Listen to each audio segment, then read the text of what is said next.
Good afternoon and welcome to another video with a guy and his projects. Today we are working on the 2004 Jeep Grand Cherokee 4.7 liter V8 PowerTech, whatever the heck that means, not the HO version. This is the standard output version. I have been chasing down a odd idle since I've owned this thing. I bought it, it came with a weird idle. I've done just about everything, not except diagnose it. That's the MAP sensor. That goes right here between the alternator and the AC compressor under this box. I actually wasn't going to film it because I was just going to rip it out and throw a new one in real quick, but this is in my way. I got to get this out. I can't get in it. Plus somebody at some point over tightened one of the bolts holding it in and broke it off, so we're going to have to, you know, get that out and see how that goes.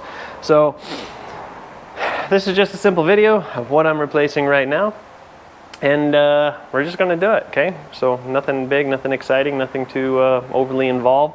We are going to take off the intake plenum dealio, but yeah, that's about it. So let's go ahead and get started. All right, we're going to try not to overcomplicate anything here. We're going to take off the air tubing right here. We're going to find, there's a worm gear clamp in the back here holding it onto the throttle body. And you know what, I think it's actually easier if we just take the whole air box off, honestly, the lid anyway. It's not a hard thing to do. Oi, oi, oi, oi. Okay, so now, there we go. That's off. And we got a couple 10mm bolts down here. Okay, so I'm just gonna grab my power ratchet because I'm in a hurry.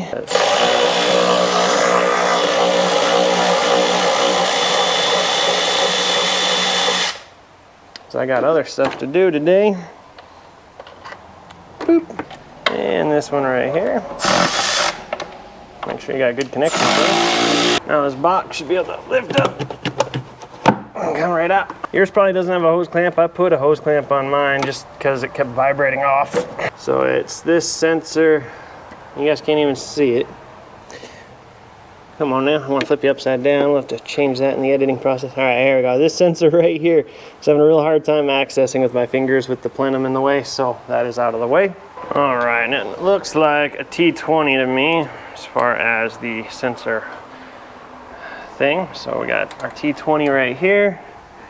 I'm going to stick that down in there, see if we can't find this bolt. They kind of tease you. It looks like it's super easy to get to until you try to get to it, and then all of a sudden it's like, wow, I can't reach it. Okay, I want to take my magnet in here. I'm going to stick our magnet down in there and grab the screw, and I pull away my ratchet. Oh man, it wasn't ready yet. Darn it. Thought we were good. Now we're going to put a magnet down there. Grab the screw. There we go. That's what I wanted to happen the first time. And there's the screw. Okay, so we are now unhooked because this other screw on the opposite side is broken off. And we're just going to kind of pry this out of here gently if we can. There it goes. See if we can pull this sucker out. See, this is what I mean. I can't get your fingers in here to get it out. And now this other sensor, I'm guessing is what, a knock sensor, is in the way, so you can't pull it out.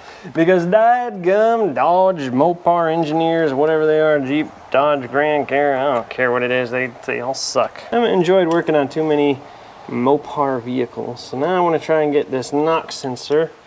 I'm assuming this is a knock sensor. It might be a coolant temperature sensor. Whatever it is. Okay, that came out easy. I'm going to pull that out of the way. So that, hey, look at that. Now this comes out of the way. All right. Now we can disconnect here. Somebody else has already broken off this red tab. I don't think it was me. Let's just break it the rest of the way. Maybe it is open, I don't know.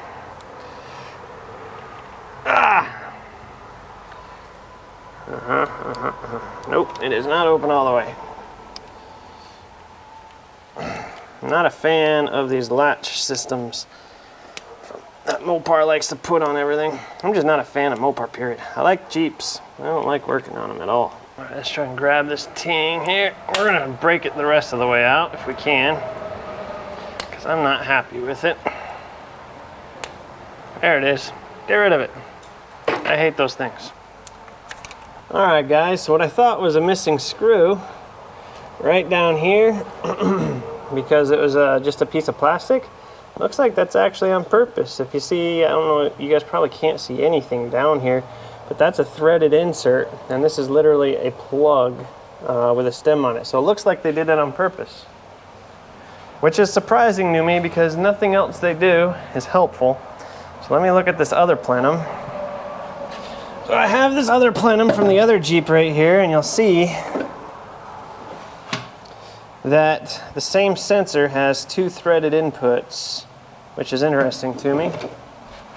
But that's also an older Jeep. This is the newer Jeep, so maybe there are people complained enough and they decided, you know what, maybe we shouldn't put a bolt right there.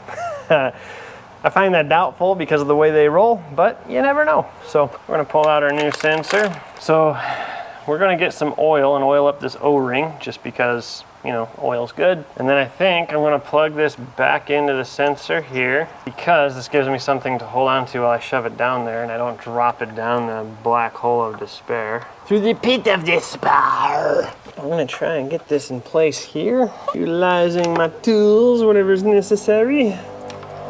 Because we gotta find the hole and then shove it in the hole, and all I can get down there is fingertips. Make whatever joke you want. Fact of the matter remains, it's hard to get to, okay? Okay, we need something with a little bit more length there. Make whatever joke you want. We'll use a 3/8 ratchet extension because it was sitting on the floor conveniently right where I needed it.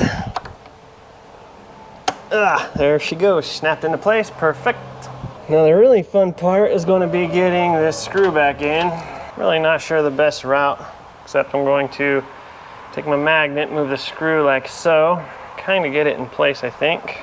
Okay, so now that we're kind of in the hole, like the tip is anyway, we're gonna grab our T20 with our extension, try to aim it into place. My fingers are all slippery from the PB blaster, but you know, whatever. We're gonna very patiently, there we go, it just slid in. So once we're slid in, we can hopefully get this to turn itself right away into home.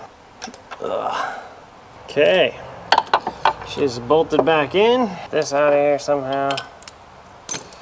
Now we can take our knock sensor, temperature sensor. I don't know what this is. Plug that back in.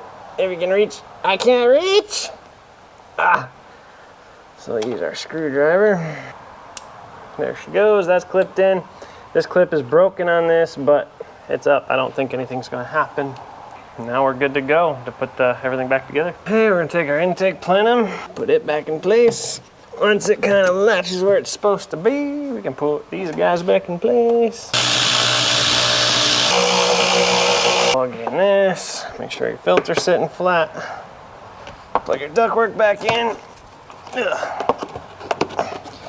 Put your lid back on. Clamp her all back into place. Boom, done.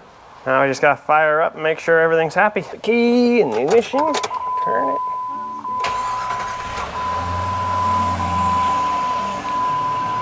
I feel like that turned into a really long video, but it's really super simple. Now that I know there's not a broken bolt, I might, pretty much take that box off regardless. It's just gonna make your life so much easier. It's gonna feel like it takes longer, but it really doesn't. Just now remembered, make sure you tighten down those clamps on the ductwork and the throttle body. I might have just forgot that, but I'm gonna do that right now. So thanks for watching. Keep tuned, plenty of videos on the Jeep, lots of other Jeep videos, lots of truck, car, van videos. They're coming every week, sometimes twice a week. So stay tuned, subscribe, like, comment, share. Adios.